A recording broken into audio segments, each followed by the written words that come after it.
I don't think it's something like. But nah. So actually, looking up this, we could just push into our next segment, which is kind of my favorite subject right now because he went from a nobody to a somebody. I don't think he is. You think he is? He definitely is. It's Stephen A. Stephen A. made a name off of this saying, Kwame Brown? Kwame Brown. Kwame Brown. Man. Oh, bro, this kid had it tough. This kid had it tough.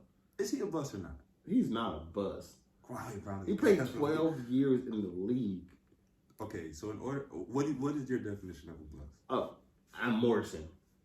A bust. Fucking Shannon Sharp said Michael Kidd Chris Jr. a bust. Who else is a bust? Anthony Bennett a bust. Anthony Bennett is definitely a bust. Who else is a bust? I can't even put Greg Oden in here because you made some valid points about him. No, I made a valid point. So he if he wasn't hurt, him and Brandon Roy would have been like what Damon McCollum is now.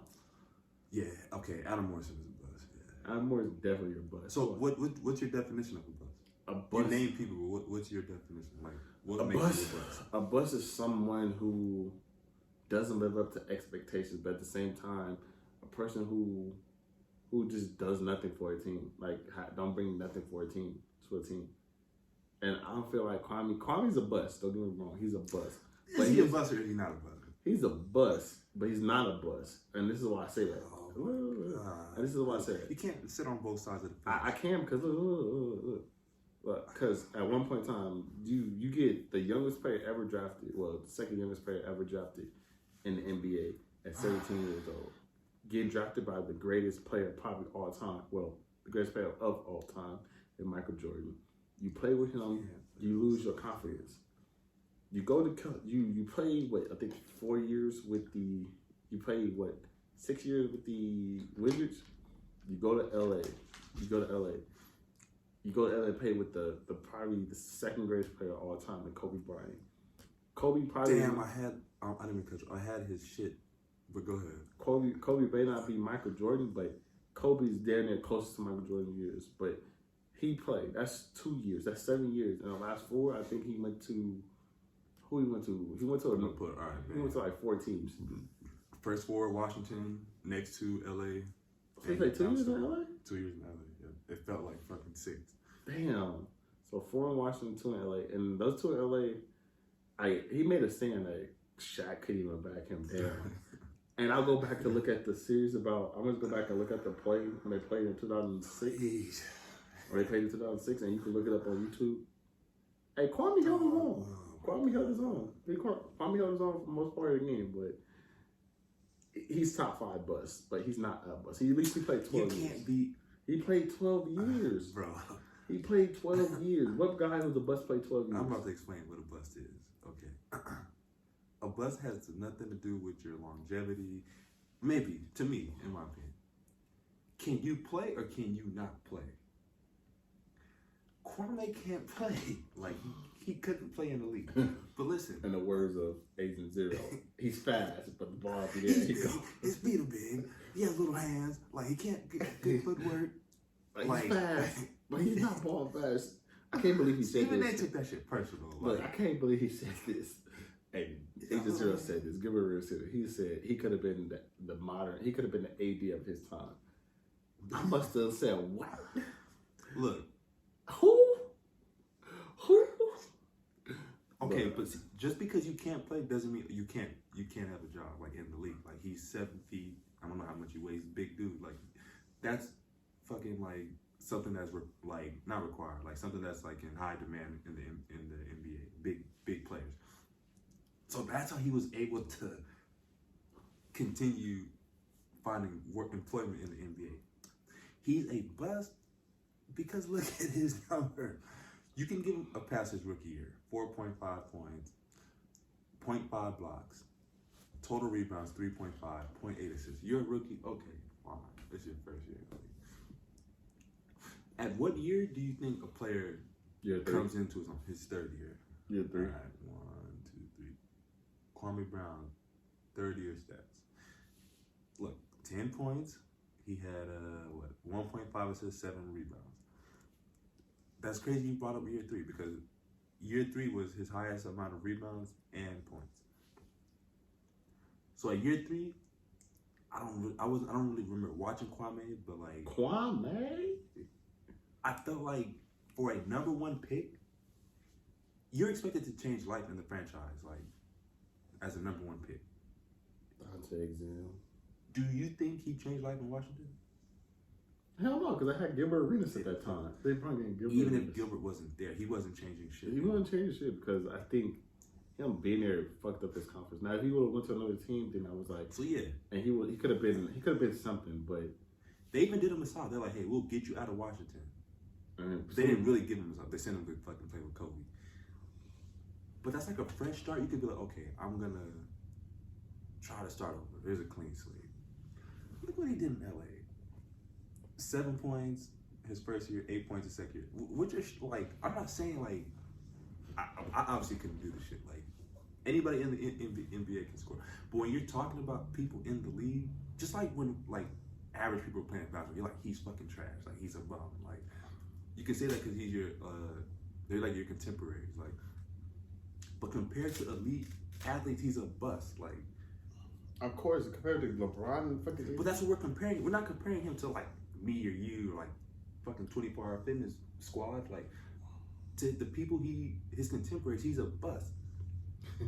And like Kwame, I get he's upset. Like, I would be upset too. Like, it's been 10 years. Like, y'all still talking about shit.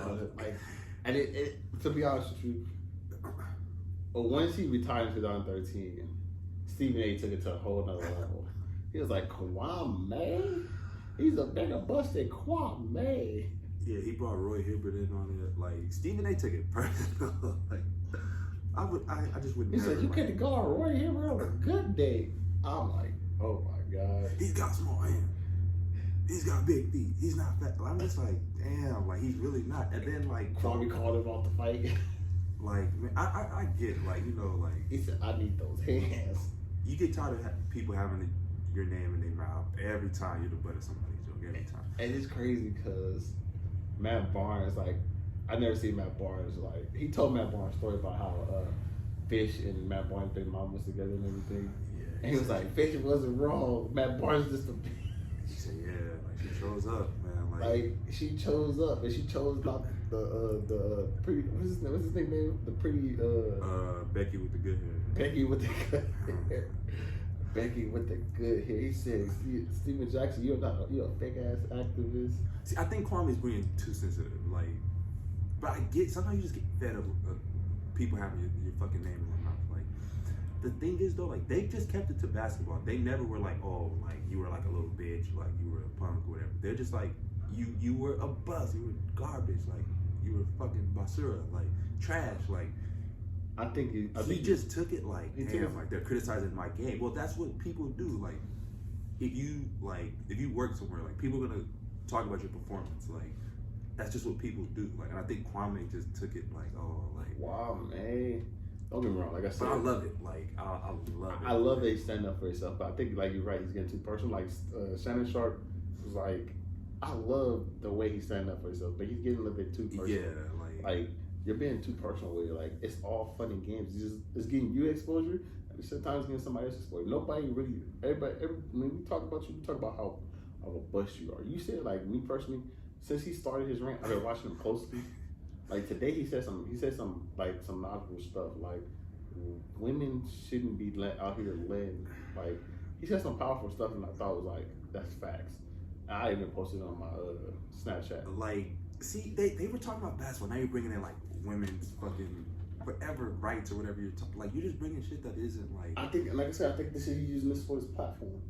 All he's doing is using this for his platform and making his platform bigger. Because, like you said, like, come on now, when we say Kwame Brown, do we really think about anything else other than him being a bust? No, but according to you, he's not a bust. No, okay, so, and is he a top 5 bust? Yes. Is he the biggest bust in the NBA? No. Okay, I wouldn't say he's. I never say he was the biggest. Who you? I don't kind of. Well, yeah, Kwame said put some respect on his name too. Listen, no mo. Kwame Put some respect on it. Played in this league like something that not everybody does. Like I'm not gonna take anything away from him. Like to play 10, 12 years, whatever. That's you know, like you gotta be doing something. To the right. mountaintop. Most people wish they was in his shoes. But with Stack and Matt and Stephen A, they're talking about his game. What you do on the court. That's all they're talking about. They're not talking about, oh, like you're just a punk. You be Kwame. Then you gotta say like Kwame, like yeah, you say it like that, like really, like yeah, like when somebody's ass or trash, you say their name like that, like, cause you don't, but like what the fuck, like, I just think he's just like, all right, like the whole like talking about his situation and like he a big ass activist, like they didn't talk about anything to do outside of the court. You know? I feel like I said, I feel like all he's doing, he feeds onto this because we're not making him like Matt Barnes and Steven Jackson and Gilbert Arenas is not doing nothing. The conversation, like you said, if you listen to the conversation, they said nothing bad about this guy. They actually talked good about him. All Gilbert Arenas said was he lost his confidence. He should have went somewhere to it. They should have traded him to a better team to get him regain his confidence. He was a good player. If somebody had a better shot at him, grooming him, if he wasn't drafted by the greatest player in the NBA, we'd probably be talking about something different. But he got cussed out every day. He got fucking, like, he even says, like, I was a boy getting talked shit to by a grown-ass man. Like, I'm 17, 18 years old getting, like, Charles Oakley talking about he gonna beat my ass. Like, see, I didn't know all this stuff. I didn't know they was coming at him like that. Like, bruh, he said in his on his TikTok, like, I'm getting all these old guys talking about they want to beat my ass, and like, I'm 17, I made it. Instead of embracing me and teaching me the ropes, y'all want to beat my ass? Like, what type of shit is that? That's just always that older generation shit. Like they think like, oh, you gotta like whoop somebody's ass to like. Don't get me wrong. That's just a bad habit. That should just. I feel like this. Would you be able to play in that era of them just like fish fighting and the rest just like not giving a fuck just watching it? I mean, I don't know. Like, well, if I couldn't play in this, I don't think I could play in like professionally. Like, I don't. Obviously not. I don't think I could play in that era. Like, I don't think like, oh, because like you fouled somebody hard, that makes the game of basketball better. Like, people don't watch the game and see hard fouls. Like, you watch fucking hockey or you watch boxing, like, you watch the game and see the skill. You don't want to see people shooting free throws all game. You don't want to see people getting hacked like the whole fucking game. I don't know where that whole like culture or idea came from where like, oh, like if you're not fouling, if you're not hacking the fuck out of somebody, I don't know, but it's not real basketball. I think like, the bad boys, when the bad boy Pistons is the one who started it. Like, if you go to the hole, you're gonna have to earn the basket at the hole. Come on now. I don't know if you watch some Dennis Rodman, how he used to foul hard and shit. So yeah. But that idea that it makes the game better, nah, it doesn't make the game better. Like, actually, it makes the game a little bit worse. I mean, it slows the game down. Everybody's shooting free throws. Everybody's fighting. Like, just go watch some UFC. If you want to see people fight, then watch that. Like, I'm not watching basketball to see fights. Like, bruh, I don't know, or shoving matches. Like, all right.